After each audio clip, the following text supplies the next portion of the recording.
Bodaboda Sane sehemu ya pili. Songa nayo. Kitendo kilichofuata mahali hapo, alianza kuunyonya mtarimbo wangu mithili ya mtu aliyekuwa akinyonya koni au lambalamba. Alihakikisha kila eneo analipitia vyema kwa ulimi uliotambaa taratibu na kuniacha katika msisimko wa hali ya juu. Wakati huo nilikuwa bado sijachojoa nguo zake. Alipofikia wakati wa kutembea na ulimi mwilini mwangu, hakika sikutaka kuendelea kuwa shuhuda wa kushuhudia sinema ambayo mwisho wa siku ningeweza kuwa msimuliaji. Nilianza kumchojoa nguo zake, na mara baada ya kumaliza, sikutaka kuremba mambo, nilimkamata na kumlaza chali kitandani, kisha nikayapanua mapaja yake yaliyokuwa yamenona kiasi. Nilipata wasaa wa kutalii katika mwili wake uliokuwa umegubikwa na kila aina ya kiungo kilichokuwa kikiniita. Niliutazama mdomo wake mpana wa kunyonya, shingo yake, kifua chake, tumbo lake, kitumbua chake, mapaja yake pamoja na miguu yake. Nilitaka kumwonyesha ufundi na ustandi niliokuwa nao katika kufanya mapenzi. Kwa wakati ule ambapo alikuwa amelala chali kitandani, nilipaga kuanzia kwenye nyayo zake kupanda kwa juu. Nilitumia viganja vyangu katika kumpapasa nyayo zake. Kitendo hicho kikamfanya atokwe na kicheko huku akijirusharusha pale kitandani. Nikaanza kupanda taratibu kwa kutumia viganja vyangu, na nilipofika katika kitumbua chake niliamua kuweka kambi kidogo. Kama unavyojua tena, sehemu hii ndipo panapotoaga watu roho. Nikaamua kutumia upole. Nikaanza kupasugua taratibu huku nikimtazama usoni Cecilia. Alionekana kunogewa, mwisho akaanza kutokwa na sauti za miguno ya ajabu ajabu. Sane, nahitaji please, ingizaa, aliniambia kwa sauti iliyokosa uvumilivu, na mimi kwa masifa sikutaka kuingiza mapema. Nikazidi kutembelea kiungo kimoja baada ya kingine. Nilipanga kumkoleza na utamu wa penzi ambalo niliamini hakuwahi kulipata mahali popote pale. Niliendelea kupanda kwa juu taratibu mpaka pale nilipofika mdomoni na kuanza kubadilishana naye mate. Alikuwa amelegea mwili mzima. Nikazidi kupata upenyo wa kufanya lolote, na kila nilivyomweka alijiweka kama nilivyotaka. Naomba unipe njoo ingizaa, naumia, aliniambia kwa sauti ya kunong'ona huku akitokwa na mihemo. Alichokuwa akikihitaji ni mechi dhidi yangu na yeye. Niliporidhika kuwa nilifanikiwa kumlainisha kila sehemu ya mwili wake, sasa nikaamua kuingia uwanjani huku nikiwa nimejipanga kwa kushindana na timu pinzani. Wakati Cecilia akiwa katika staili ya kulala chali, taratibu nilianza kumuingiza mchezaji wangu uwanjani. Sikutaka kuweka mbwembwe sana, niliamini kuwa mshindi katika mchezo huo. Alianza kutokwa na miguno ya utamu kipindi mchezaji wangu alipokuwa akiingia. Miguno yake ikanifanya nianze kupandisha wazungu weupe, lakini nilijitahidi kuwazuia wasitoke mapema. Niliogopa kuonekana dhaifu wa mchezo. Alizidi kutokwa na miguno ya kimahaba. Mchezaji wangu alipofanikiwa kuingia ndani ya uwanja, nilitokwa na miguno wa msisimko niliokuwa nimeupata. Nikaanza kumchezesha huku nikijitahidi kukaba kila kona, na nilikuwa katika kasi ya ajabu sana. Nilikuwa namuingiza ndani na kumtoa nje. Kama muda wa dakika 5 nikawa tayari nimeshafunga goli lisilokuwa na kasoro yoyote, goli la dume la mbegu. "Oo mpenzi, nimwagie ndani," alisema Cecilia huku akitokwa na miguno ile ile ya kimahaba. Alikuwa amenikumbatia kisawasawa. "Tayari baby," nilimwambia huku nikigugumia kiume. Nilikuwa nimepandwa na mizuka. Mchezaji wangu hakuonekana kuchoka hata kidogo, na baada ya kumaliza kufunga goli nikaendelea kumcheza kwa kasi ile ile ya bila kupumzika.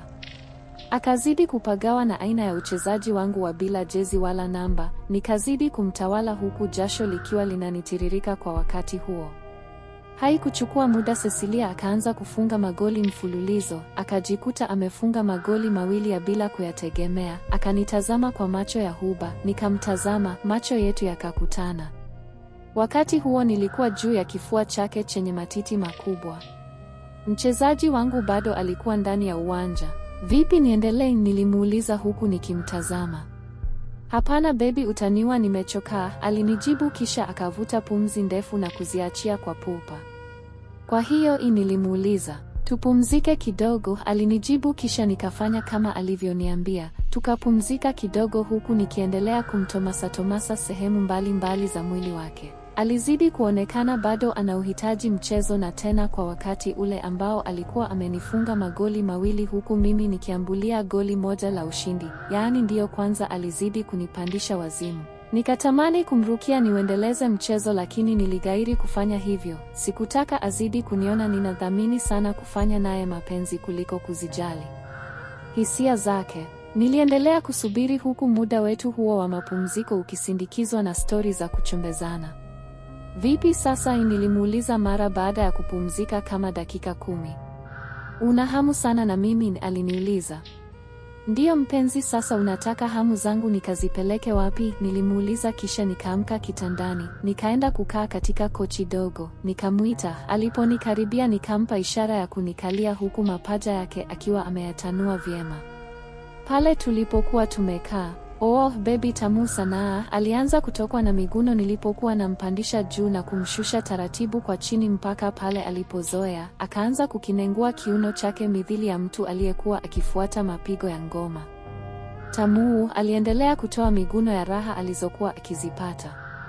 Tuliendelea kusakata rumba huku tukibadilisha staili tofauti tofauti, na mpaka mwisho wa mchezo nikawa nimefanikiwa kufunga magoli 5 wakati Cecilia alikuwa amefunga magoli 4. Tulipomaliza tulikuwa hoi bin tabani, bila kwenda kuoga tukalala pale kitandani tukiwa vilevile uchi, na ni katika siku hiyo ambayo Cecilia aliniambia kuwa alitaka kulala geto kwangu.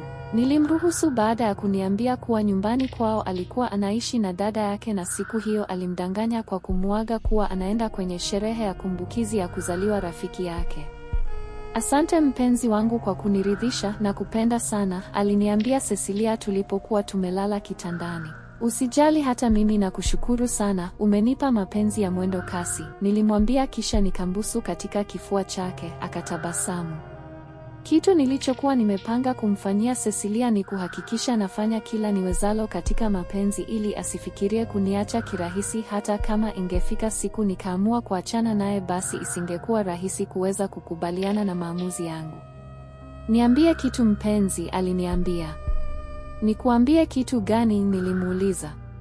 Kitu chochote kizuri, nataka kusikia maneno mazuri kutoka katika kinywa kwako, aliniambia. Mimi sina kitu kingine cha kukuambia zaidi ya nakupenda na nakuheshimu pia, nilimwambia, kisha akatabasamu. Nakupenda pia mpenzi, naomba usinifanyie ujinga wowote, na sitapenda itokee siku ukanisaliti, nitaumia sana. Siwezi kufanya hivyo. Wewe sema huwezi, halafu siku nije kusikia una mwanamke mwingine tutagombana. Hakuna siku itakayotokea kama hiyo, labda ndotoni, nilimwambia kwa kumuaminisha, kisha tukalala. Siku hiyo ikapita. Mapenzi yangu na Cecilia yalizidi kupamba moto kila siku na hakukuwa na tatizo lolote. Niliendelea kufanya kazi yangu ya bodaboda huku ulipofika wakati wa kuwa na Cecilia niliweza kuwa naye.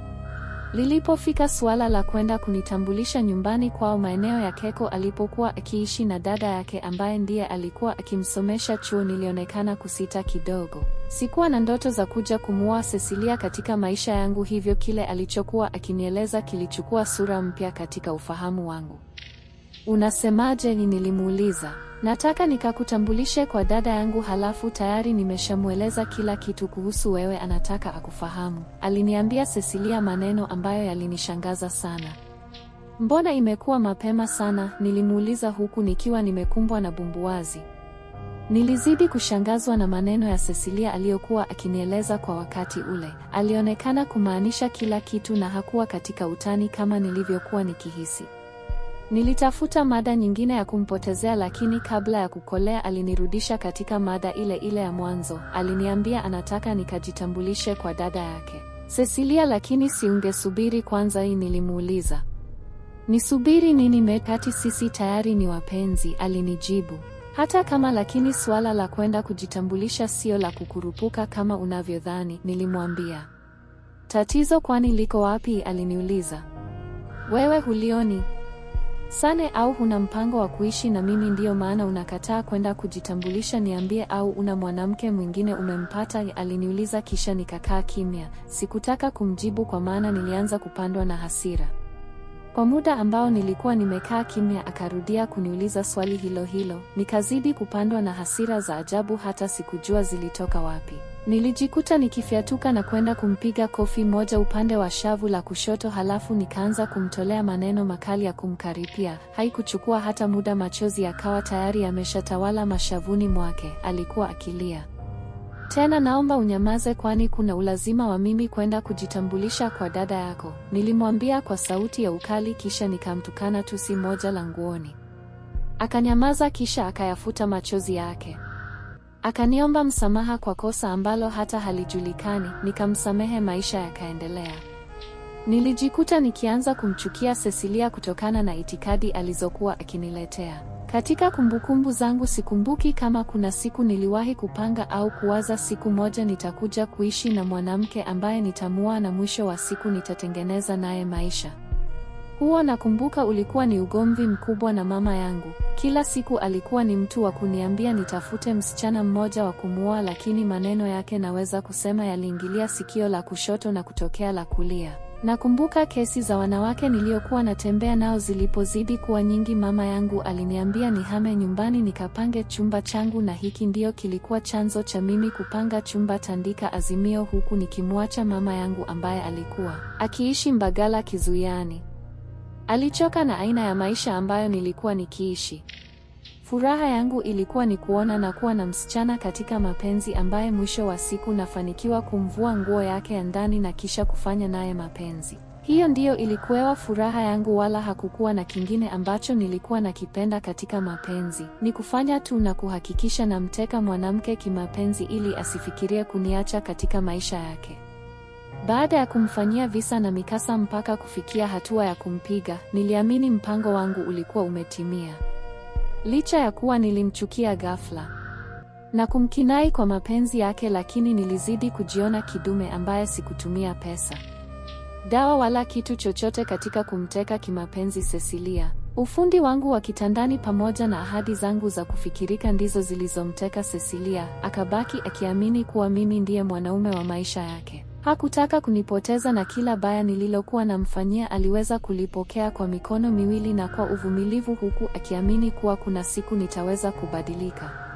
Chuoni alipokuwa akisoma, wanaume hawakuacha kumsumbua na kila mwanaume ambaye alikuwa akimtongoza hakuacha kuniambia. Aliniambia huku akiniaminisha kuwa alikuwa akijiheshimu na kujilinda, hivyo nisijali kuhusu yeye. Sasa kama anakutongoza unaniambia ya kazi gani? Nilimuuliza kwa ukali wakati aliponipigia simu na kunieleza juu ya kijana ambaye alikuwa akimsumbua. Sane, mbona hivyo? Lakini aliniuliza, mkubalie sasa, unamwachaje kwa mfano? Nilimwambia, hivi nitaanzaje kumkubalia wakati mimi nipo na wewe? Kwa hiyo nini? Wewe unaniigizia upendo, huko chuo najua una wanaume wako. Sane, huniamini? Siwezi kumwamini mwanamke katika maisha yangu, nilimwambia, kisha nikamsikia akianza kulia. Sikutaka kukisikiliza kilio chake, niliamua kukata simu. Kesi za kila siku juu ya wanaume waliokuwa wakimsumbua ndizo nilizozitumia kama fimbo ya kumwadhibu. Nilimwambia kuwa simuamini, hivyo asiendelee kuniaminisha upendo wake nilioufananisha na gazeti kila mtu anasoma. Kuna muda nilijisikia kufanya mapenzi, nilimtafuta na kumuigizia upendo. Alipokuja nilimfungia ghetto siku hiyo na hakukuwa na kitu kingine tulichokifanya zaidi ya kufanya mapenzi. Nilifanya naye kila aina ya staili unazozijua na nyingine usizozijua. Baada ya kumtumia sana kimapenzi nilianza kumwacha kimya kimya. Nilikuwa simtafuti tena kama ilivyokuwa hapo awali. Alipokuwa akinipigia simu na kunitumia ujumbe mfupi sikuweza kumjibu kwa wakati, na nilipokuja kumjibu nilisingizia kazi yangu ya bodaboda ndiyo iliyokuwa ikinifanya nikose muda wa kuwasiliana na yeye wakati. Hilo hakujali, na kama haitoshi akawa ananitumia ujumbe kila siku. Sikutaka kumjibu kwa maana tayari nilikuwa nimeshamchoka. Katika kipindi hicho ambacho alikuwa akinitumia ujumbe mfupi na kunipigia simu bila kuchoka, nilikuwa tayari nimeshakutana na Samira, msichana ambaye nilikuwa nimempenda. Kazi yangu ilikuwa ni kumpeleka kila siku kazini kwake posta na kumrudisha. Nilichokuwa nimekipanga kwa wakati huo ni kufanya mabadiliko makubwa sana ya kimapenzi. Nilipanga kuachana na Cecilia na kuanza kumfukizia Samira. Itaendelea.